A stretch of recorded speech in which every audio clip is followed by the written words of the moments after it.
Under pressure to come up with a plan, Russian President Vladimir Putin gave his end-of-year press conference.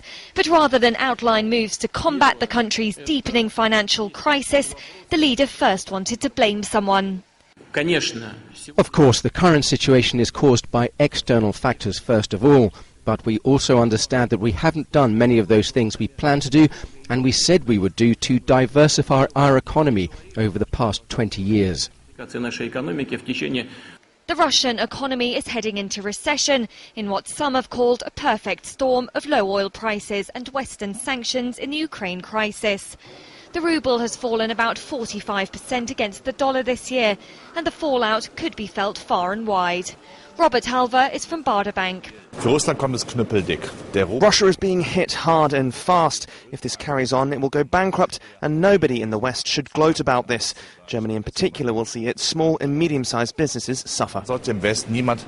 Closer to home, some Russians have been hitting the shops. Prices are expected to surge because of the weak currency. Putin's grip on power so far remains resilient, with his supporters aplenty. But Charles Robertson from Renaissance Capital says the heat is on for Putin. It's a big step back for Russia. Russians have been through so many crises. They saw their savings wiped out in the early 90s.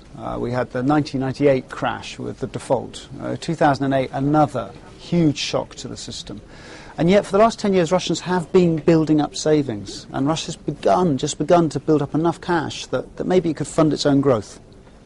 That's just been hit another blow in the last few months.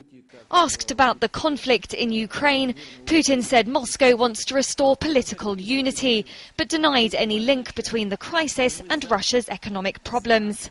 We are ready to mediate here to reach direct political dialogue and through these means and political methods to settle the situation.